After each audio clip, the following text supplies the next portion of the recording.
Every morning before the sun even thought about rising, she was already up. Not because an alarm buzzed or a phone chimed, but because her body knew it was time.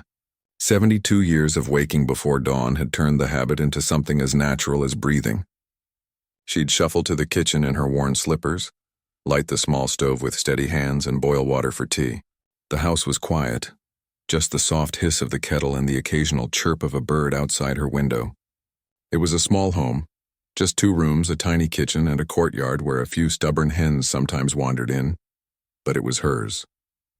She'd lived here for over 40 years, first with her husband, then alone after he passed, and now in her later years with only memories and the rustle of leaves for company. Outside, her backyard told a different story.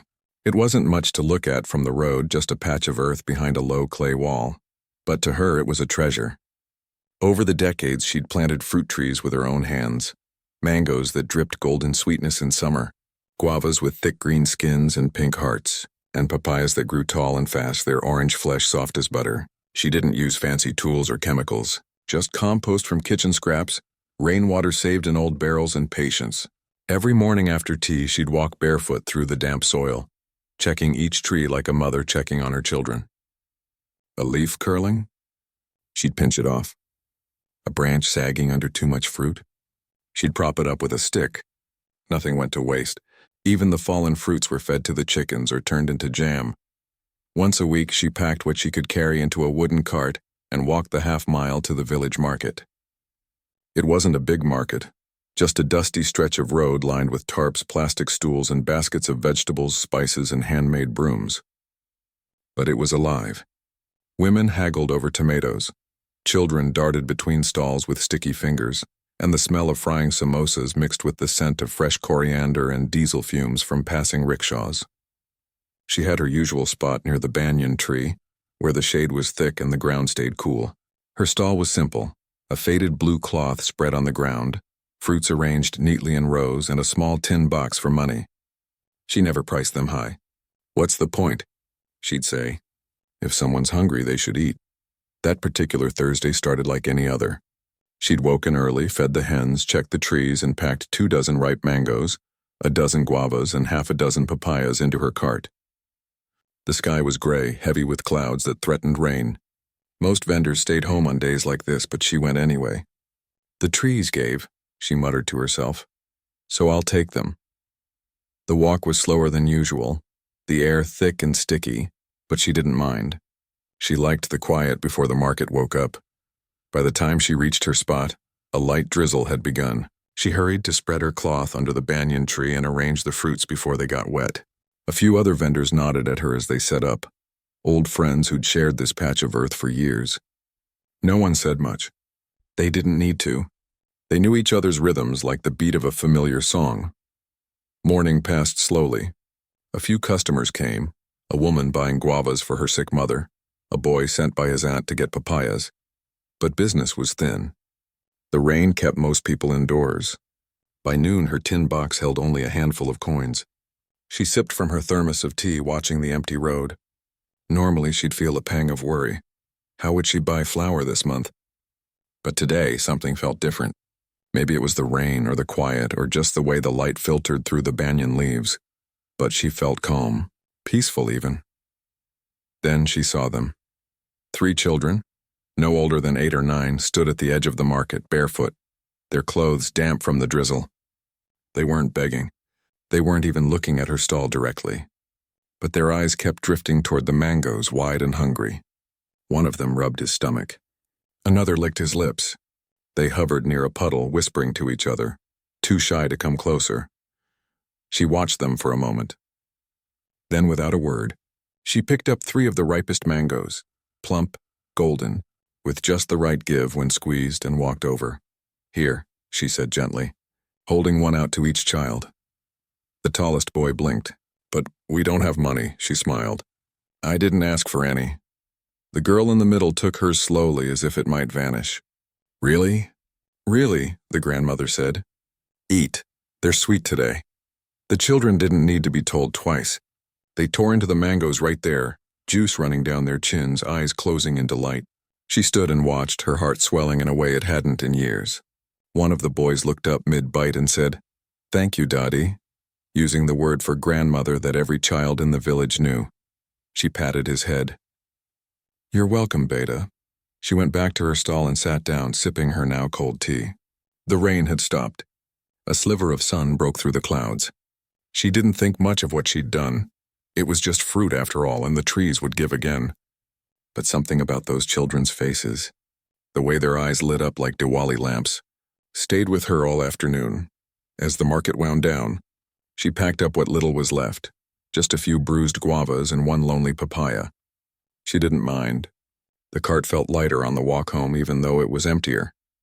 When she got back, she fed the hens, watered the young saplings near the gate, and sat on her porch as dusk settled.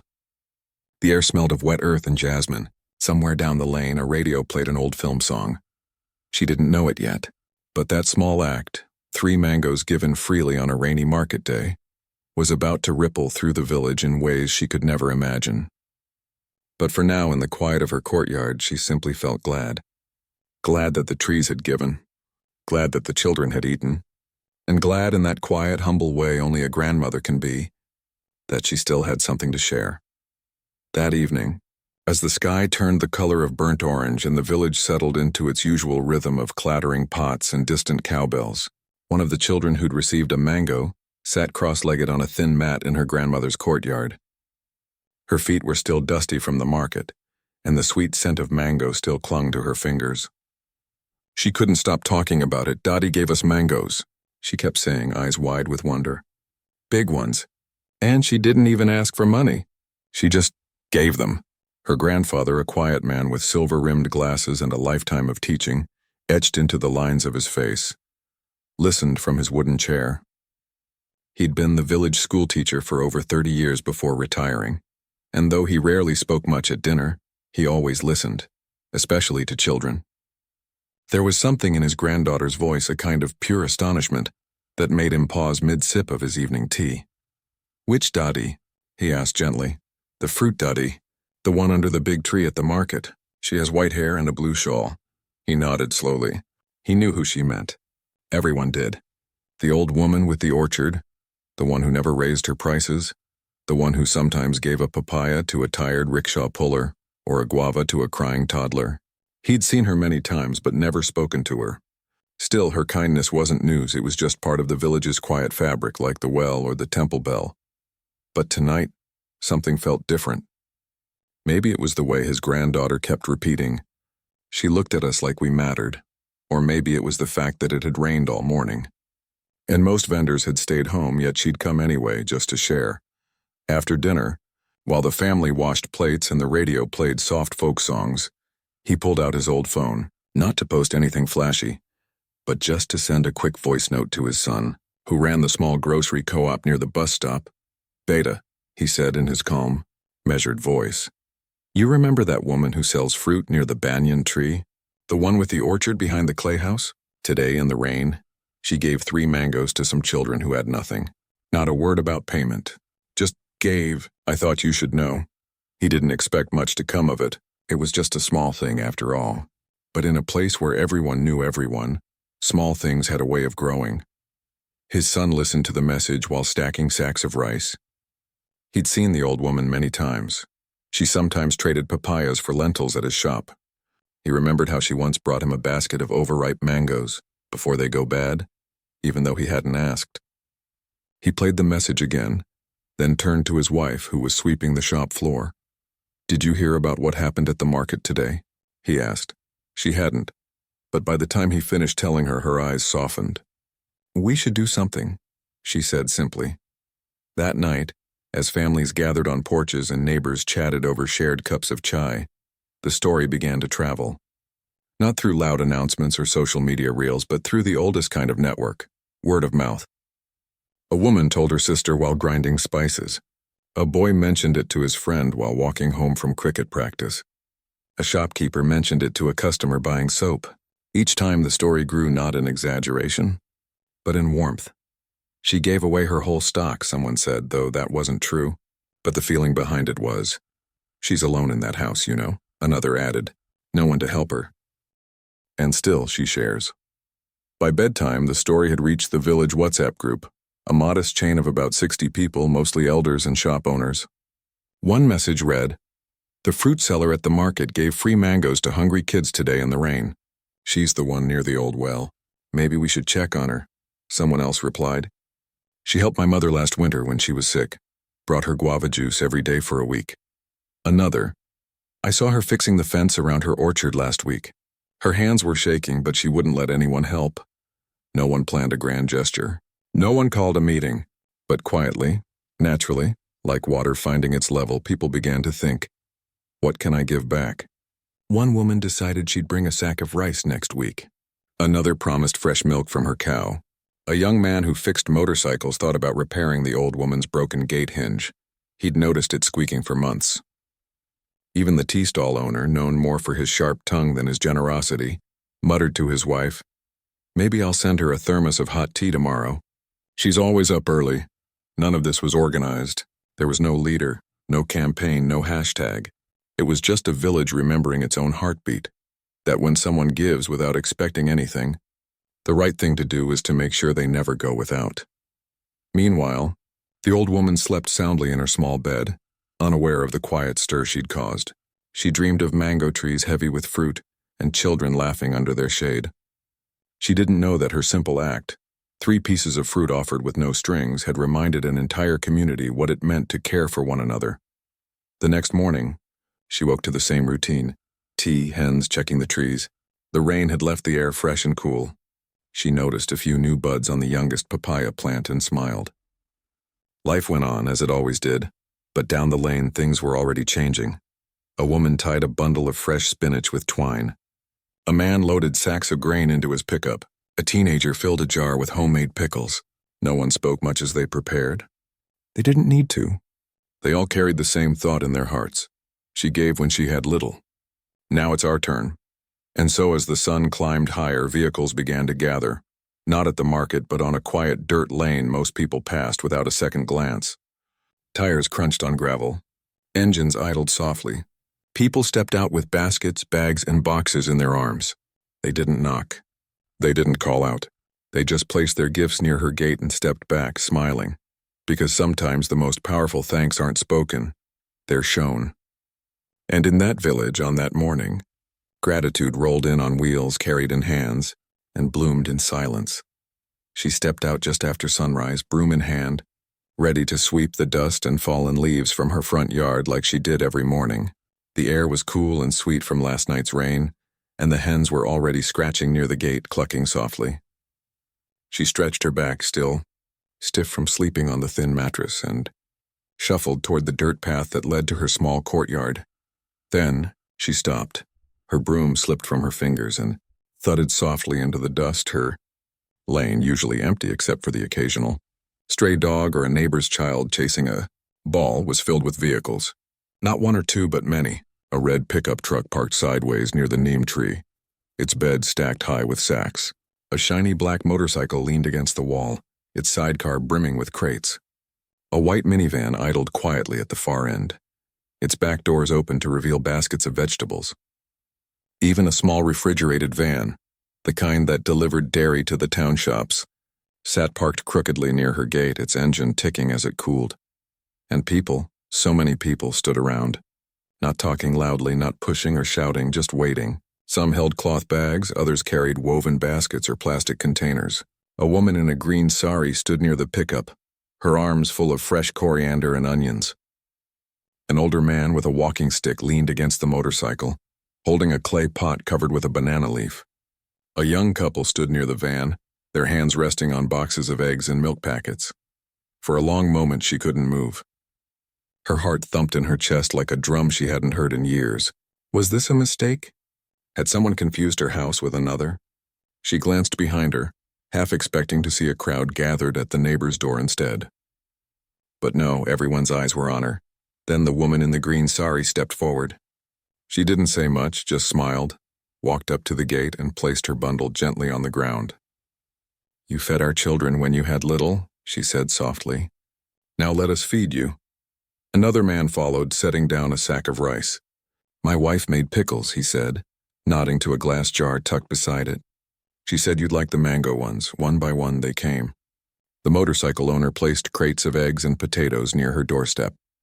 The couple from the van arranged milk cartons and butter packets in a neat row. Someone else brought firewood neatly tied with rope. Another carried a basket of fresh bananas, still green at the tips. A teenager, barely older than the children from the market, set down a small potted plant. "It's a curry leaf sapling," he mumbled, suddenly shy. "For your kitchen." She stood there barefoot in her faded nightgown, tears welling in her eyes. She tried to speak, to thank them, but the words stuck in her throat. All she could manage was a shaky whisper. "I only gave what I had, but that was enough." They understood. No one expected her to say more. No one asked for anything in return. They didn't take photos or make speeches. They simply placed their gifts, nodded with quiet respect, and began to leave. Some walking back to their vehicles, others heading down the lane on foot. The pickup truck rumbled to life first, then the motorcycle, then the van. Within minutes, the lane was quiet again, but it no longer looked empty. It looked full of care, full of kindness, full of something she hadn't felt in a long time. Belonging. She knelt slowly, her knees creaking, and touched the nearest sack. It was heavy, real, solid, not a dream. She opened the clay pot. Inside was warm dal, still steaming slightly with a swirl of ghee on top. The smell made her stomach growl, but more than hunger, she felt overwhelmed. She hadn't cooked a proper meal in days, just tea and stale bread. But now her yard held enough food to last weeks. A neighbor who lived 2 houses down peeked over the wall. "They started coming before sunrise," she said gently. "Just kept arriving. No one told them to, they just came." The old woman nodded, still unable to speak. She stood up, wiped her eyes with the edge of her shawl, and began gathering the gifts. Not to store them away, but to share them right then and there. She called the neighbor over. "Take some eggs," she insisted. "And this dal. It's too much for one person." The neighbor hesitated. "But this is for you." "And I'm giving it to you," she said firmly, but with a smile. "That's how it works, isn't it?" By mid-morning, word had spread that she was sharing what she'd received. 2 more neighbors came by, not to give, but just to sit with her for a while, to drink tea from her chipped cups, to listen as she finally found her voice and told them about the children at the market, about the rain, about how she hadn't thought twice before handing out those mangoes. "I didn't do anything special," she kept saying. But they knew better. As the sun climbed higher, a schoolteacher arrived with a group of students. They weren't there to take anything, they brought seedlings. "We want to help you plant more trees," one of the boys said, holding a young mango sapling wrapped in wet cloth. "So you'll always have fruit to share." She laughed then, a real deep laugh that came from her belly. It felt strange, like a muscle she hadn't used in years. She showed them where to dig, how deep to plant, how to water without drowning the roots. The children worked with dirt on their knees and joy in their voices. For the first time in a long while, her courtyard wasn't silent. It was alive with chatter, laughter, the sound of small hands patting earth around tender green stems. Later that afternoon, as she sat on her porch watching the new saplings sway in the breeze, a young woman approached, someone she didn't recognize. She carried a thick envelope. "I work for the local newspaper," the woman said kindly. "I heard what happened. Would you mind if I wrote about you?" She shook her head. "There's nothing to write. I just gave some fruit. But people want to know," the woman said. "Not because you're famous, but because your kindness reminded them how to be human." She didn't understand it then. But that day, this day of quiet generosity and unexpected abundance, would become more than just a memory. It would become a turning point. Not just for her, but for the whole village. Because when people see kindness in action, something stirs inside them. They remember what matters. They remember each other. And as the sun dipped below the rooftops, painting the sky in soft pinks and golds, she sat on her porch with a full stomach, a full heart, and a lane that no longer felt lonely, but loved. A week after the lane filled with vehicles, a small article appeared in the regional newspaper. It wasn't on the front page, just a quiet corner of the local section under a headline that read, "One Mango, Many Hearts." The piece was short, only a few paragraphs, but it carried the warmth of that rainy market day and the quiet miracle that followed. It told how an elderly woman living alone with her orchard gave fruit to hungry children without asking for anything, and how The next morning, her whole village showed up at her door with food, supplies, and gratitude. At first, she didn't even know the article existed. She didn't read newspapers much. Her eyes tired easily, and news often felt too heavy these days. But then the postman came by with an envelope. Inside was a printed copy of the article, carefully folded, along with a note from the young woman who'd visited her porch. "People are talking. Good things are happening because of you." She read it slowly, her fingers tracing the words like they were something sacred. She didn't feel like a hero. She still woke before dawn, still fed the hens, still checked her trees for pests. But now something had shifted, not just in her life but in the rhythm of the village. Donations began arriving from beyond the village borders. A farmer from the next district sent a bag of organic wheat flour. A school in the nearby town collected money to fix her roof, which had been leaking every monsoon for years. A local carpenter showed up one morning with wood and nails saying, "I heard your gate hinge squeaks. Let me fix it while I'm here." He stayed all day, not just repairing the gate but also building a small bench under her favorite mango tree for when the children come to visit, he said. But the most surprising change wasn't in the things she received. It was in the people who started coming. Every Thursday, the market day, instead of walking alone with her cart, she now had company. A group of schoolchildren, led by their teacher, would meet her at the edge of the village and walk with her to the banyan tree. They carried baskets, helped arrange the fruit, and even learned how to tell when a mango was perfectly ripe just by its smell and softness. At first they were shy, standing behind her like ducklings, but soon they began talking to customers, explaining how the papayas were grown without chemicals, or how the guavas were picked only in the early morning when they were sweetest. She watched them with quiet pride. These weren't just helpers, they were learning to care for the earth, to value honest work, to share without keeping score. One boy who used to skip school to play video games now arrived early every Thursday, his hands already stained with soil from helping in her backyard the day before. "I like it here," he told her once while tying bundles of mint with string. "It feels real."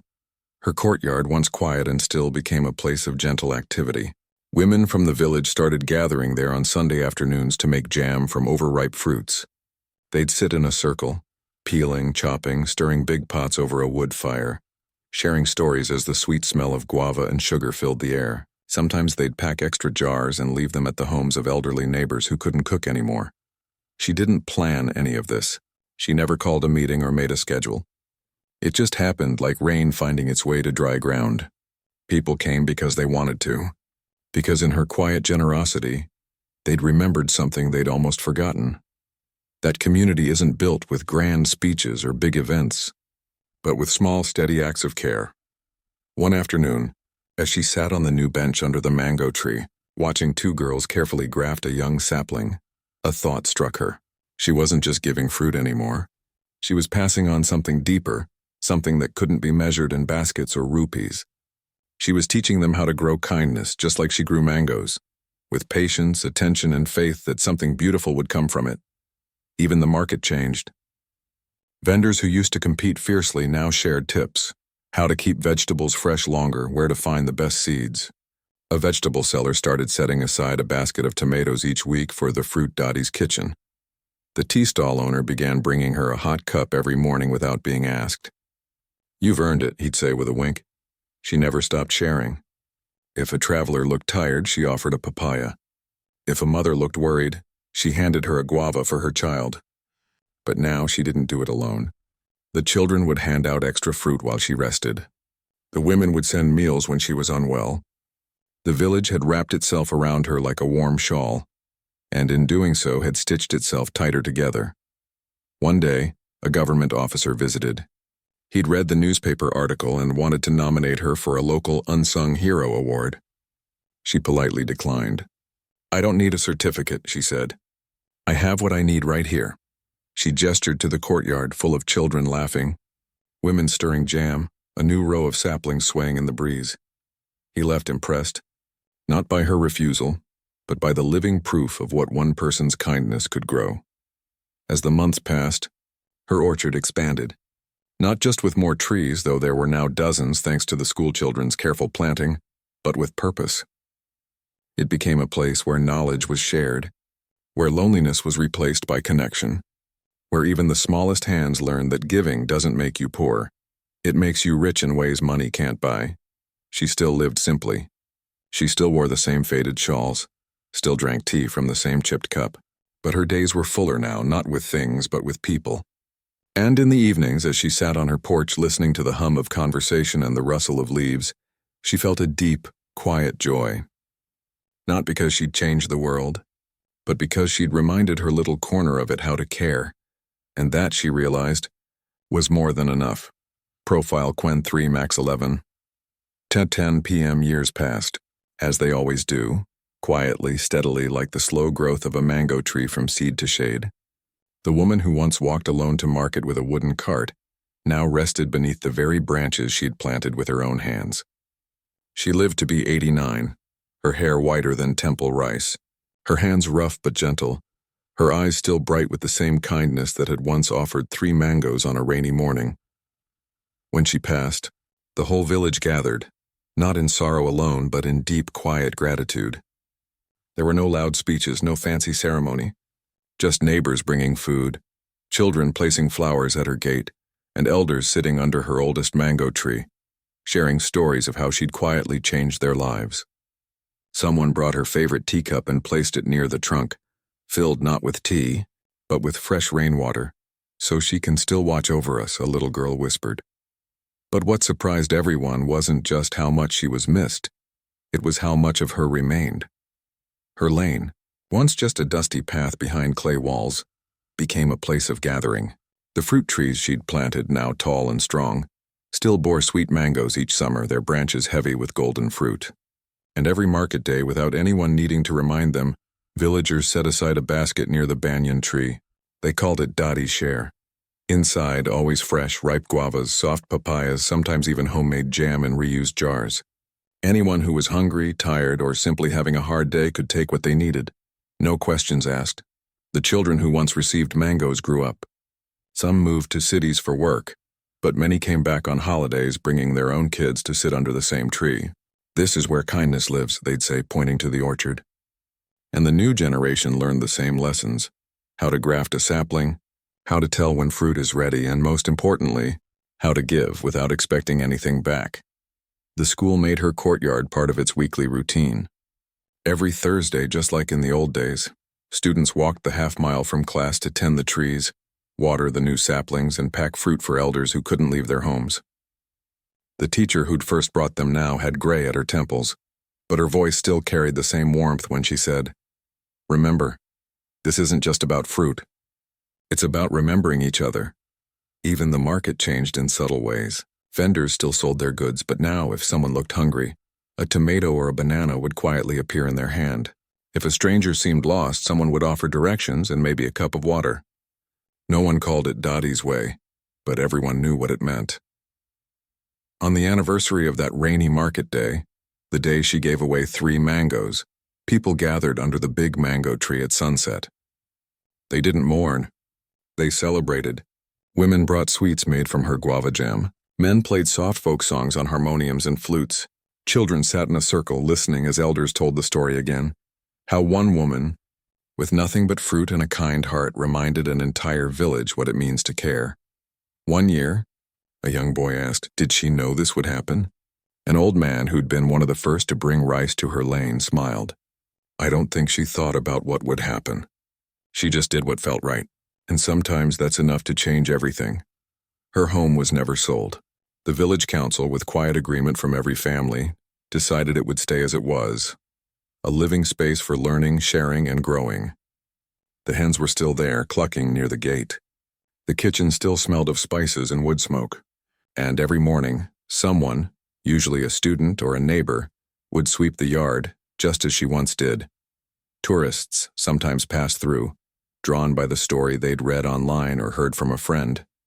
They'd stop at the edge of the orchard, take a photo of the old bench under the tree, maybe leave a small offering, a candle, a note, a handful of seeds. But the villagers never turned it into a show. There were no signs, no entry fees, no performances. The legacy wasn't something to be displayed, it was something to be lived. And it was.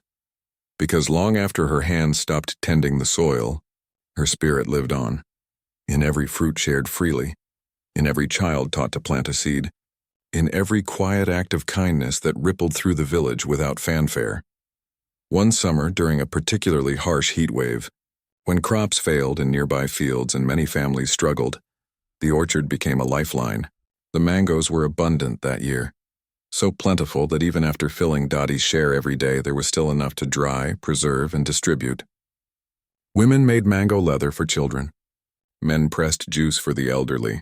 Nothing went to waste. And through it all, people said the same thing. She prepared us for this. Not with plans or warnings, but with a lifetime of showing that generosity isn't a grand gesture. It's a daily choice. It's handing someone a fruit when they're hungry. It's fixing a neighbor's gate without being asked. It's teaching a child how to care for the earth so they can care for others. Now, when new families move into the village, they're gently told about the tradition. On market day, someone explains, if you have extra, leave it in the blue basket under the banyan tree. And if you need something, just take it. No one keeps count. It's become as natural as breathing. And every year on that special evening in summer, as the sun dips low and the air fills with the scent of ripe mangoes and jasmine, the village gathers once more. They don't speak much. They just sit together in the shade she planted, on the bench she inspired, in the quiet circle of a community that learned, through one woman's simple act, how to truly see one another. Her story isn't written in stone or printed in history books, but it's alive, in the rustle of leaves, in the laughter of children sharing fruit, in the unspoken promise that no one in this village will ever go hungry while there's something to give. And in that, her work continues. Not with fanfare, not with fame, but with fruit, with faith, and with the quiet, enduring power of a heart that chose to share. There was never supposed to be a part 6. The story, as everyone knew it, had found its quiet ending, like the last note of a lullaby fading into night. The grandmother was gone, her orchard thriving, her kindness woven into the village's daily rhythm. But life, especially in places where hearts stay open, has a way of adding unexpected chapters. It began on an ordinary Tuesday morning, 2 years after her passing. A young woman arrived at the edge of the village on a rented scooter, her backpack dusty from the long ride. She wasn't from the city exactly, but from a town far enough that the village name only existed in her memory as a story her grandfather used to tell. There was a woman, he'd say, eyes distant, who gave fruit like it was air, and the whole village rose up to hold her. He'd passed last winter, and before he died he'd pressed a small, yellowed photograph into her hand, a faded image of a smiling old woman standing beside a wooden cart piled high with mangoes. On the back, in shaky handwriting, find the banyan tree. Leave something kind. She didn't come for fame or footage. She came because she'd spent the last year feeling lost, working a job that paid well but left her empty, scrolling through screens that showed the world but never let her touch it. She needed to remember what real connection felt like, and somehow she knew this place, this quiet lane, this orchard might help. When she reached the banyan tree, she saw the basket right away. It sat on a low wooden stand, covered with a clean cloth. Inside, guavas, papayas, a jar of jam, and a small note that read, "Take what you need. Leave what you can." She didn't take anything. Instead, she opened her backpack and placed inside a bar of handmade soap she'd made with neem and turmeric, a packet of heirloom tomato seeds from her balcony garden, and a thermos of spiced tea still warm from her journey. She stayed for 3 days. No one asked her who she was. No one demanded an explanation. An older woman simply pointed to the bench under the mango tree and said, "You can rest there." By evening, someone brought her a plate of rice and lentils. Another left a blanket when the night turned cool. On the second day, a group of school children invited her to help water the saplings. She worked alongside them, her city-soft hands soon stained with soil, her shoulders sore but her mind clearer than it had been in years. On her last morning, she sat with the village teacher, the same one who'd first brought students to the orchard years ago. They sipped tea in silence for a while, watching sunlight filter through the leaves. "Why do you keep doing this?" the young woman finally asked. "No one's watching. No one's paying you," the teacher smiled. "We do it because it's who we became. Not because of her exactly, but because of what she reminded us we could be." That answer stayed with the young woman all the way home. And a few months later, in her own neighborhood, a crowded lane of apartments and honking scooters, she set up a small wooden box outside her building. She painted it green and wrote in simple letters, "Take what you need, leave what you can." At first, people ignored it. Then someone left a bag of onions. Another took a packet of biscuits during a late-night shift. Slowly, quietly, a new rhythm began. Back in the village, they never knew about the green box in the city. But they didn't need to, because the real magic wasn't in tracking where the kindness went. It was in knowing it kept going. Then came the rains. Not the gentle showers of summer, but the kind that fall for days without stopping, swelling rivers, washing out roads, turning fields into lakes. Many villages in the region suffered. Crops drowned, homes leaked, markets shut down. But in this village, something different happened. Because of the orchard and the habits it had nurtured, the community was ready. The fruit trees, now over 100 strong, had been pruned and protected for years. Even in heavy rain, many bore sheltered fruit. The jam made during the dry season was still stored in jars. The dried mango slices, the preserved guavas, the sacks of rice saved from good harvests, all of it became lifelines. But more than supplies, it was the spirit that held them together. When a family's roof collapsed, 10 neighbors showed up with tarps and nails before noon. When the road to the next town washed out, young men organized a footpath delivery system carrying medicine and milk in backpacks. And every evening, despite the downpour, someone still placed fresh fruit in the basket under the banyan tree, now covered with a tarp, but never empty. One afternoon, during a rare break in the rain, a group of children gathered not to play but to pack. They filled cloth bags with dried fruit, roasted chickpeas, and small bottles of clean water. With teachers and elders, they walked to the edge of the flooded area and handed the bundles to families stranded on the other side. "From our orchard," one boy said shyly. "For you?" News of their quiet aid reached nearby relief camps. Volunteers came to learn how a small village with no government support was feeding not just itself but others too. They expected to find a system, a plan, a leader.